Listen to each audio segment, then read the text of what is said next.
Okay, let's dive right into this explainer. Today, we're unpacking a piece of military history that honestly sounds like a Hollywood fever dream. It's the legend of Wojtek, the soldier bear.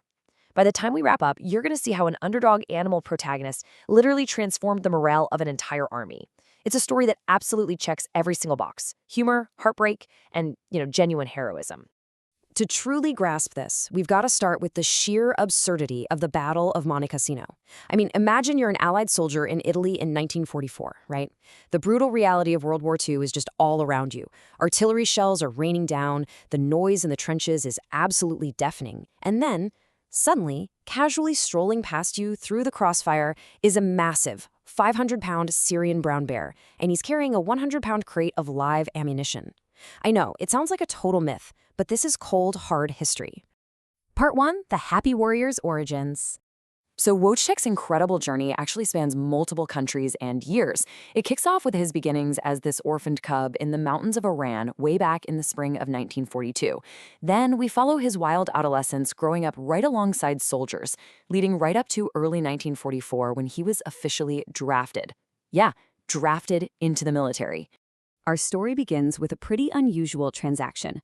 A group of Polish soldiers, who had actually just been evacuated from Soviet labor camps, were trekking through the rugged mountains of Iran. And there, they ran into a young boy carrying a sack. Inside that sack, an orphaned Syrian brown bear cub. Now, to rescue this cub, the soldiers paid what was basically a meager ransom. Just a handful of Persian coins, a pocket knife, and a single tin of beef. That's it. 3 simple items that literally changed history. So the soldiers took the cub in, and naturally, they gave him a name, Wojtek. It's a Polish name that translates directly to Happy Warrior. And honestly, while it was given in pure affection at first, it perfectly foreshadowed the incredible, grueling, and heroic role he was about to play over the next few years. Now, you might be wondering, how exactly do you raise a wild bear in a military camp? Well, you improvise. Having no mother, Wojtek basically adopted the exact habits of his human caretakers. They started off by feeding him condensed milk out of an empty vodka bottle. But as you can imagine, as he grew into this massive beast, his tastes definitely evolved to match the soldiers around him. He drank beer, he ate lit cigarettes, and yes, I mean he literally swallowed them whole. He learned to wrestle with the men, and he even figured out how to properly salute a superior officer.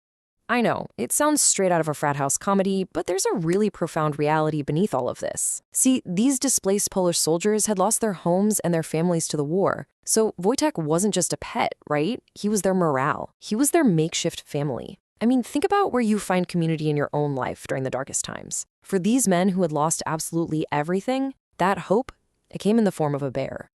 Part 2, Drafting Private Wojtek. This makeshift family eventually ran into a massive crisis. The Polish Second Corps received orders to sail from Egypt to Italy. The problem? Pure bureaucracy. The British military had these super strict regulations against allowing mascots or pets onto their transport ships. The rules were totally black and white, which meant Wojtek, the beloved heart and soul of the Polish Second Corps, was literally about to be left behind on the docks. But there was absolutely no way the Polish soldiers were going to leave their brother behind. To get around this strict British rule, the Polish army found a brilliant loophole. They officially drafted him. Seriously. Wojtek was given the actual rank of private, issued his very own official paybook, and assigned a legitimate military serial number.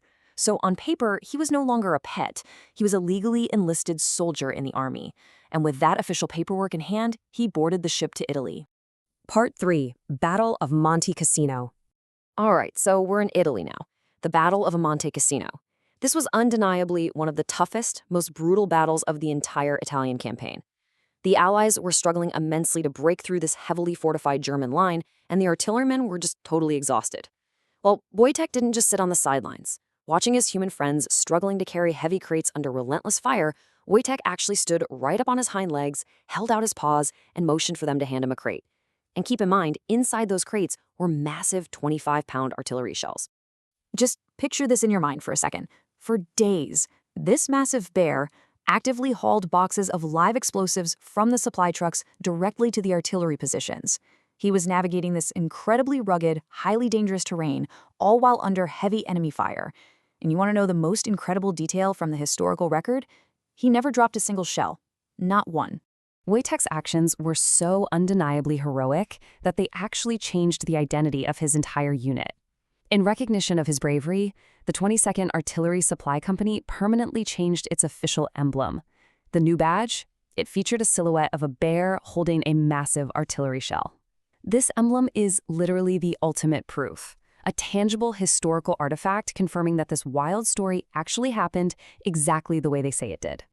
Part 4. A hero's bittersweet retirement. But, all wars must eventually end. When the conflict concluded in 1945, many of Wojtek's human comrades found they couldn't even return to their homeland because Poland was now under Soviet control. So, displaced once again, the Polish troops were relocated to Scotland, and it was there that the unit was officially demobilized. Tragically, this meant Private Wojtek had to be retired from military service. So where exactly does a war hero bear go to retire? Well, Wojtek spent the rest of his life at the Edinburgh Zoo. He lived a long, pretty peaceful life there, surviving until the age of 21, before passing away in 1963. But just because he was in a zoo didn't mean his story was entirely over, or, for that matter, that his military past was forgotten. Now, this brings up a really fascinating question about the animal mind. Did this massive bear actually retain the memory of the soldiers who raised him? Did he remember the milk from the vodka bottle, the late-night wrestling, or the deafening sounds of Monte Cassino? The answer is a resounding yes. He never forgot his roots. According to the accounts, whenever visiting Polish veterans would come by the zoo and call out to him in their native language, Wojtek would instantly recognize the sounds of his former life. He would literally sit up, wave to the men, and faithfully wait for his old friends to toss him a cigarette, just exactly like they used to do back in the camps. So you see, Wojtek wasn't just some zoo exhibit. He was ultimately remembered as a true hero of the Polish people.